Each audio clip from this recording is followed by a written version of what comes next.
Welcome to the OVAReact podcast, proudly sponsored by Johnny Walker, a bold flavor for those who make bold steps.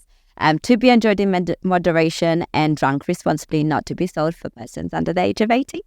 In a society that puts women in a box, Let's overreact boldly. And today I'm showing up in these bright colors because I'm showing up for me. I love it. It's your girl, Lush Angela. I feel bold because I'm in red. and it's your girl Angela and Boy, and I feel bold because I'm showing up as myself. All right, and ladies, today we are jumping into a very bold conversation around mental health and wellness, and to help us have this conversation is none other than one of our leads at Bonga, who's also a radio presenter at Capital FM, a mental wealth advocate across the board. We are so excited to have you overreacting with us. In the studio, we have Anne Mwaura. Oh, thank you. Hi, I'm Anne. I'm wearing green. I'm representing, the wealth of mental health. Let's turn on. I did not. I was thinking about it so hard.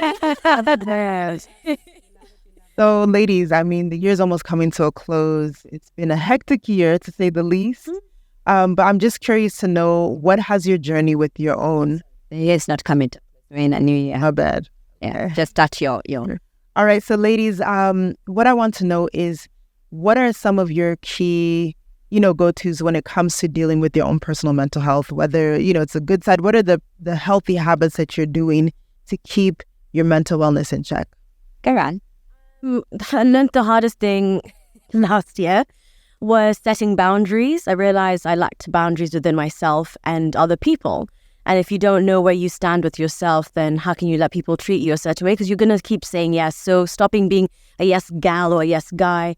And even if it's so uncomfortable, that first no, oh my gosh, you say no and then you sit at home and you're like, do they think of me that way? But then you start to think, how do I actually feel in that situation? What I have gained from this? So one of the most healthiest things I'm still learning and not great at it is setting boundaries within myself and with other people as well. Communicating that, right? Immediately. Yeah. Amazing. I think I'm there as well. No is a complete answer, and I'm not explaining anything. That's the mood I'm on. Like my mental health, I don't need to explain to people like why I chose me. Yeah, I think for me is also my one. I think for the last 2 years has been just removing myself in crowds that just no longer serve me, because I'm different, and just not needing to explain myself that I'm no longer in this bubble. And it's nothing wrong that these people might have done. I just know that I've moved on, and being okay with that. Also, yeah, being comfortable in that. What about you? Yeah, I think very much just being comfortable in your own skin, and also sometimes just releasing things. Not everyone's going to understand you. Not everyone's going to agree with you, and that's okay. I think also another thing I'm very sensitive on is energy. Energy doesn't lie. If the energy is off, I'm using bolting. Sis, yeah, louder, say it louder. I'm not sassing it anymore. Yeah. It feels like my inner voice. I'm taking those bold steps and I'm walking. I think even being triggered as well. You might not realize it could be from something way back when and you didn't even realize. Someone says something or a certain scent or a certain meal and you're like, why am I leaving feeling drained? It's that feeling of emptiness after being around people, being around a situation. There's no need for that anymore. And the ridicule that comes from people thinking they'll get back at you of referring you with an older you. Yes. And wound. Bye. I'll slap that on you. Yeah. And also understanding however you feel, it's valid, and even trusting. Yeah. That's the bold one. We're starting bold. Super exciting. I think there's a lot of misconceptions when it comes to mental health, and just that, I don't know, that name itself comes with so many connotations or misconceptions of, if I say I have a mental health, or maybe am I in a straitjacket? And with what you do with Bonga, maybe take us through some of the things that Bonga is about, and those kind of things, that the barriers that you're trying to shift and change when it comes to conversations around mental health, depression, stress, the difference between the two. Right. So Bonga is free anonymous counseling and peer-to-peer counseling. So if you go onto www.bonga.oa.ke, you can go there and say, hi, I think I might be bipolar, or my child is acting out, or my husband hasn't been home for weeks. And you'll find someone there to talk to. So it's all about breaking the stigma of mental wellness. So the reason why instead of saying mental health, you say mental wellness is because the opposite of mental health would be mental illness, right? Which means you're sick. And there's such a big spectrum on that. And people don't want to be sick. And then some of mental illnesses are not curable. People don't want to know, you're not sick for a long time. But if you say my mental wellness, everyone's striving to just be their better self. They're being well with themselves. So with Bonga, you get different age ranges, a lot more men than female. And what's interesting right now is we're seeing a lot more men, like it was in the pandemic, opening up because it's anonymous and there's no one to judge you. We've seen some stories where someone's like, I lost my job 5 months ago. We're running out of cash. School fees is coming up.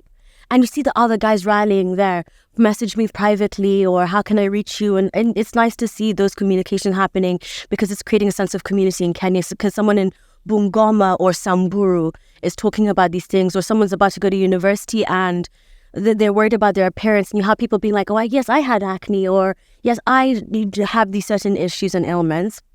And you see people talking to each other. So that's what Bonga has become, a safe space of people to just connect and realize they're not alone, and you're breaking the stigma. I like that because I like that the fact that you've just even educated us to be more conversant with the terminology mental wellness. It's true. It even just changes the mood and the conversation.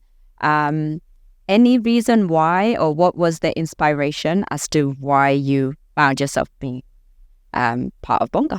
So, wow. Well, I think life, so much has happened. I think it's a small combination of things. It's talking to friends and talking to different people. I think starting radio was when it really exasperated it, because that's the first time I got to talk about mental illness on air. I was like, hi, I was diagnosed with this.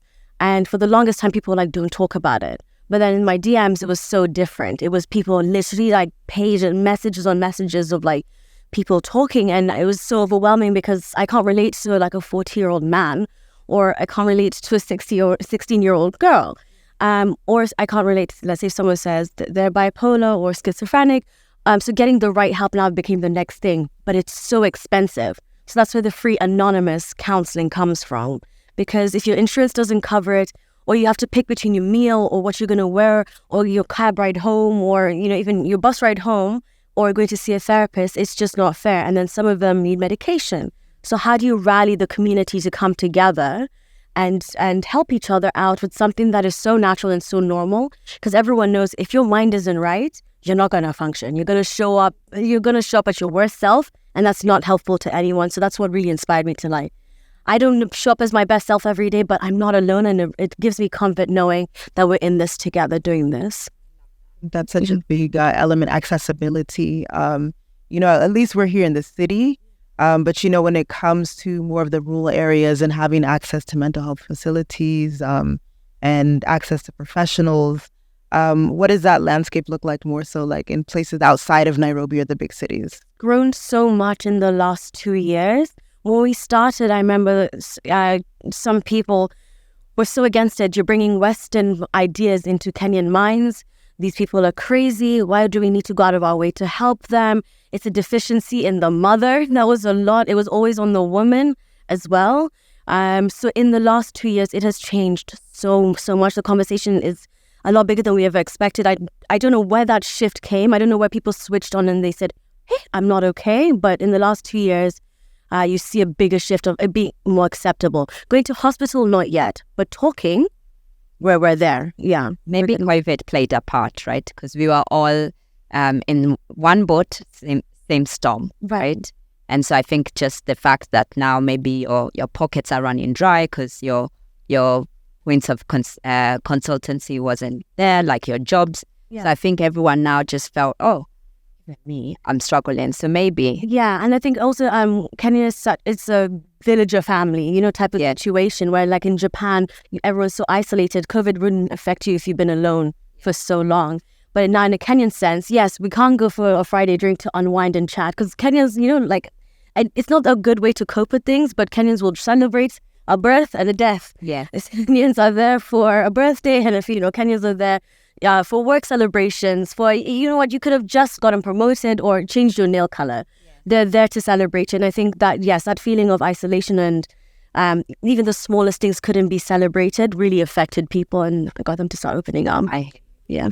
What culture and women being blamed for these, deficiencies? So I don't know. I know maybe more than 4 women who either have gone through postpartum depression or they have children and they are on the spectrum. So before it was like, isn't it just kwao? Like there are women who now have spaces. They've created safe spaces to talk about this stuff like autism, stuff like ADHD. So what is changing in that culture, women, that conversation for mental wellness? I think awareness is so key, and this is why I love Bonga. It's about information being given. Even I do a show called The Fuse. If you listen in, there's Health and Self, where we give the right information, where people might listen in and thought, oh my God, it was me. Like I've done this to my family, or they've been waiting so long to have a child, and then something happens and the child is special, right? And different, and that's okay too. But now the society is now shunning them and isolating them. What information is given people is another sense of community, where you can go onto like Bonga and then find someone in a WhatsApp group who has a child of autism, or maybe has a child who's a little bit different and difficult in school. How did you handle this? Or how did you change formulas? So small things like that. You have a WhatsApp group outside of everyone watching you where you can be like, today I just don't like this feeling, or today I'm feeling I can't get out of bed. Yeah. And you have that support within the support system. So that's been destigmatized. And then I do feel a lot of women now are standing up to the idea that it took 2 people to get here. So how assure you it was me? How sure you it wasn't just nature versus nurture? And I do love the fact that women are letting other women know it might have been you, but it might have not. And don't take the full blame on that, because now you're here in this situation. What do we do from here? Yeah. And especially like with postpartum, that can actually come much later in life. And that's something I didn't learn until going to different seminars with women. You can have a 15-year-old and get postpartum and you just can't relate and connect and you're isolated, right? Didn't know that. So going to seminars and hearing other people's story, everyone's story is so different.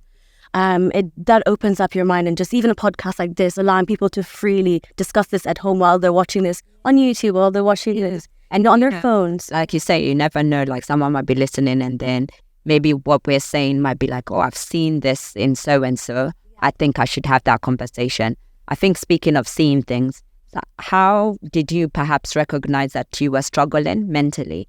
And if for somebody who is listening or watching, they might recognize or not know that they're struggling, like what are some of the things you can do to maybe identify that something's off? Yeah. Okay, so I actually have 2 sides of this. I've talked about this before, but when I was about 12 years old, my parents realized something was off. Like I just didn't want to eat anymore. I'd go mute. I cannot shut up for the life of me. So for me to not talk was absurd in the house. I didn't want to eat, but those are things that I found out much later, a control mechanism. So I couldn't control what was going on, being bullied outside of that environment. I can control what I consume and how much I speak. I didn't want to consume space.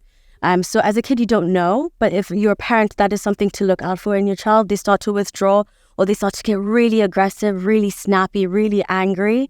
They continuously speak about the same thing. People will mention the same thing that's bothering them over and over, no matter how old or young they are.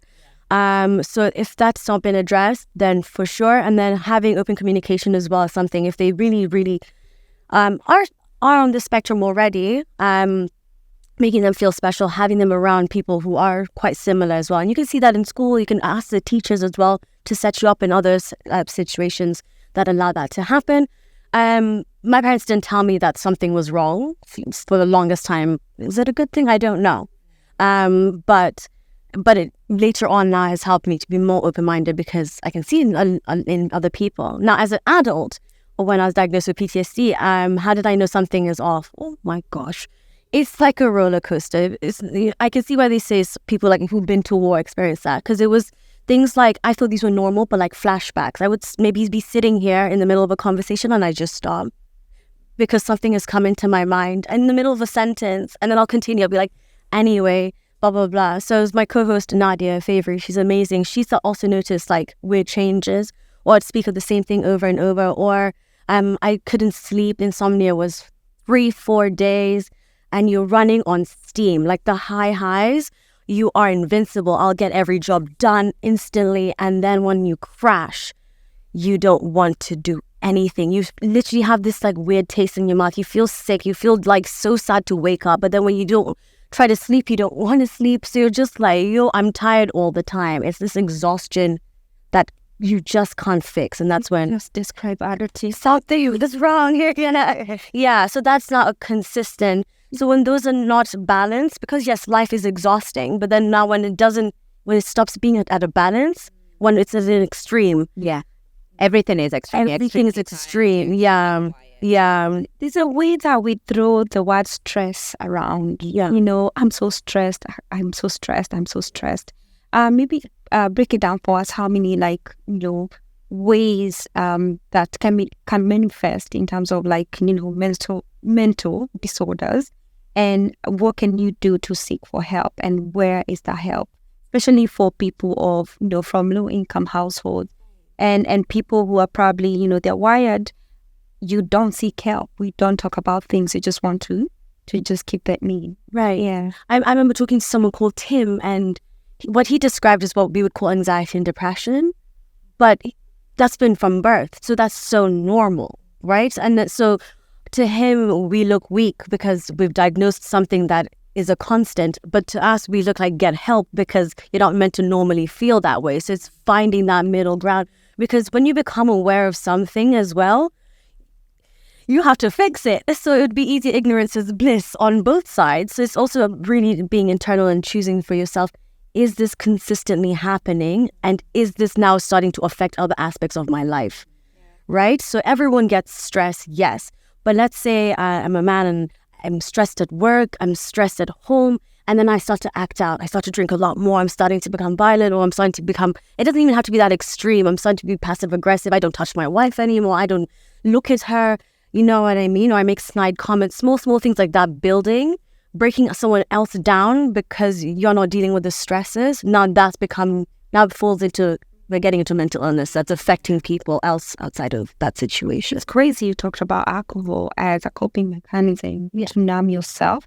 And I feel like right here at home, it's hectic. That's why we drink medicine. That's why we drink better. And that's not Russians. Russians are cold. I don't know what we are. A question, what self-care practices do you, this is for everyone, just like let's all share self-practices that help us show up more. The fact, congratulations on being confident, having the boldness to speak boldly about the challenges you have experiences. And even when you are going through them at that time, that is such a brave thing to do. Not many people can sit and always open that room for doing that. So kudos to you, because honestly, you make it easier for other people to be okay to recognize that this is an issue that I have, but get the help. So what are some of the practices that you do to either find that voice to speak out, or balance when you're struggling? Yeah, and all of you to share as well. I don't know. I think something, Anne, that you actually taught me is just breathing, simply breathing. The practice of grounding yourself, understanding your surroundings, because a lot of times I think anxiety can get the best of you. And sometimes you don't realize that's what you're going through, but you pause and you focus on your breathing. So I think that's been one practical, easy tool for me. I think my source of stillness comes from journaling. I dump things. It didn't work for me. I just journal. And then sometimes I just want to quiet my mind. So I close my room, and then I count 10 backward until my mind is quiet. It's a struggle because you're vibration over here, emails, everything is happening, money. But, the art of just quiet, that stillness has been my anchor for me. Yeah, that changed. And eating well. Yeah. Oh my God. Sleep as well. Yeah. You in your body and sleep. Journaling saved my life completely. Because for me, it's always been venting with good people around me. But then sometimes you don't know who those good people are, so at least a journal, you're guaranteed it's you and a book. But having the right people and just being able to vent, and they can vent as well. Sometimes saying it out loud is so peaceful because you realize, oh my gosh, maybe it isn't that big of a problem, or you find a solution to what's happening. It was just that release of, Yeah. Do you go for therapy? Absolutely. Have we, friends? We are best friends. What's the best tip your therapist has given you? Ooh, that's good. Who are you trying to prove this to? So, I hate, with everything, it's like, who are you trying to prove this to? You know, you haven't proved it to yourself, but you're trying to seek outside validation in every aspect. Who are you trying to prove this to? And I was just like, who am I actually trying to prove this to? They're going to like me if they like me. They're going to not if they don't. So, like, who am I proving this to? Yeah. Even the process of finding a therapist, like how hard was that, or easy, or The hardest thing of my life. Yeah. Oh my gosh. I've had therapists prescribe God. I've talked about this before. I've had therapists prescribe God.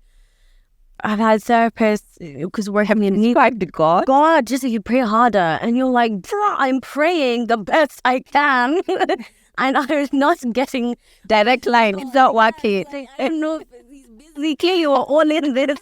So the line is busy, but that one really broke my heart because I was like, I was at my lowest at that point. So I remember when they said that, it was like, I'm not doing anything right. I'm doing all the steps. I'm in therapy, but then you're telling me God is pissed at me. God, it doesn't get worse than like man or one obsessed, pissed at you. So like finding different therapists has been hard. Having different colored therapists as well has also been a different experience, because I've had like white therapists that can't really relate to certain things. You know, I'm coming home, I'll be like, if I'm talking about my parents, to them they're like, you know, So dramatic. yeah, and I'm like, girl, no, it's fine. Yeah. But like, how do I talk to my mom about this or my dad about this? So finding the right therapist is trial and error. It's like finding the right partner.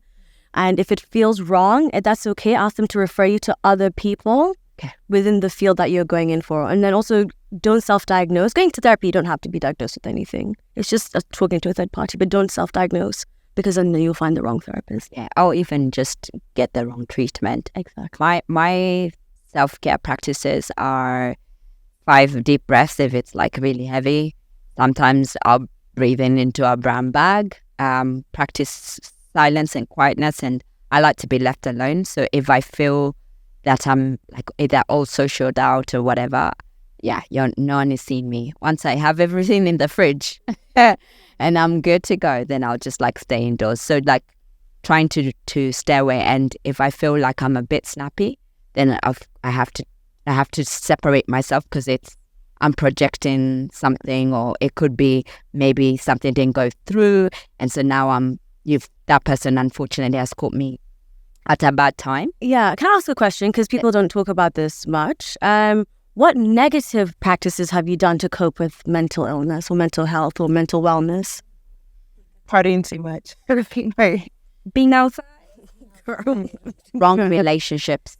Yeah. Yeah, I think, and maybe staying in a relationship longer than I needed to, just because I felt like this was my comfort, and so tolerating emotional abuse or how I'm talked to. So I think for me, it would be relationship, staying when I needed to be. And healthy attachment to environment, to things, to people. Yeah. Yeah. Like, I ask myself, what is that environment feeding me that I lack within? And that was the game-changing question. And I boldly walked out of that environment. Yeah. So, yeah, those were... That's a nice question. Yeah. I like that. I don't know, for me, it would be, definitely alcohol, being the life of the party. And then if you can keep the party going, especially like Kenyans, like if you can keep the party going, you just need to bounce around different groups of people as sad as you. And misery loves company, and then enabling as well. You know what I mean? If my friends would come to me and be like, you're moving a little too mad, I would be like, hey, well, let's talk next week. And I'm going to find the friends who are not doing that. So learning to cut that off, especially with such a drinking culture and drinking smarter. That's why I really do love like things like Johnny Walker being like, drink smarter. You don't have to drink so much. You know what I mean? It's about the quality of what you're doing as well. That's so important. And just recognizing that and being aware of that, isn't it? And so what would be, for anyone who is listening and watching us right now, that wants to be in your position, either identifying what they're struggling with or identifying their voice, being able to speak out. Talk to that person. All right. So if you want to reach out, please, you're always welcome. My DM's always open. The show is always open as well. The first step is being aware that something is off. So if you're relating or resonating, for sure, reach out. And it doesn't have to even be to me. It could be to the community around you, and just start that conversation. Because that's why I keep saying destigmatize, right? If you just start by saying, yo, like we've had conversations where I'm like, girl, I'm having an out-of-body experience and I feel like everything's happening to me. And that can become overwhelming because you have no control over that. The one thing you do have control about is taking a deep breath and then now writing down, I feel this because of this. And if you don't even know why, cry, pray, and then start again. I feel this because of this. Or this person makes me feel like this. How long can I tolerate? Or can I even go to that person and tell them they feel like this? It's breaking it down small by small. Some things are really big, like your job. I don't advise going to quit your job or telling your boss they suck. I would say maybe figure out in that small space of work, how can I make myself as happy as possible in this space? Does it mean switching off from the computer at 5 p.m. and that's it? I don't want to hear from no one at the office. Or does it mean finding a friend within the office that you can just go have a little lunch with and you can talk about anything else outside of work? Creating a safe space within yourself, slowly by slowly. Yeah, it takes time, but it's worth it. Share Bonga. Oh yes, www.bonga.or.ke. Excuse me, sorry about that. www.bonga.or.ke, free anonymous casting, and then you can find me on It's Anne Mwaura as well. Thank you so much, and thank you for making it safe for us to have these conversations, which are really, really necessary and must not stop. So continue doing the great work that you're doing. Thank you. Yeah. Take a lot of boldness to speak out, these things and to just put yourself there. Yeah. Thank you for everything you're doing. My parting shot will be so obsessively aware about yourself to realize which is a glimmer or a trigger. Sometimes, glimmers can be, oh my God, I'm so in love with you, but that's your source of trigger. Yeah. So like, how do you detach those? Yeah. I think that inside work, it's not a one-day job. So having patience and giving yourself grace, I think for me, that's been a big thing this year, just allowing myself grace. I may not get it the first time, maybe not the second or the third time, but having a sense that there's progress. Progress is the path. I think 2 things. Forgive yourself.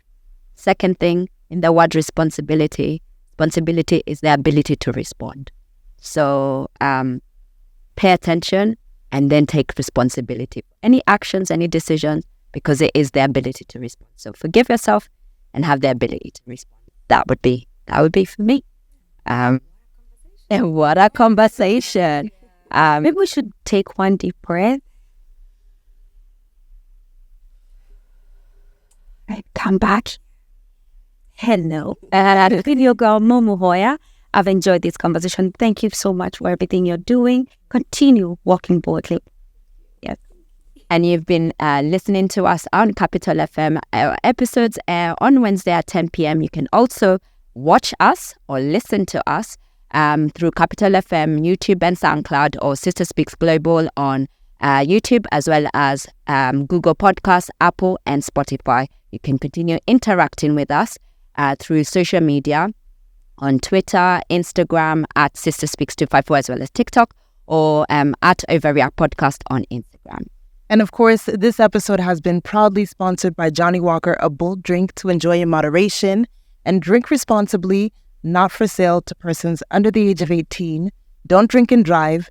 Drink better, not more. Absolutely. It's your girl, Lush Angela, and I look forward to continuing this conversation in a bold fashion. Overreactors, we forgot to wish our overreactors a Happy New Year. Happy 2020. I wonder what's your, in the comment, please tell us what's your word. I think us is bold. Us is bold. Absolutely. Yeah. Let's Overreact.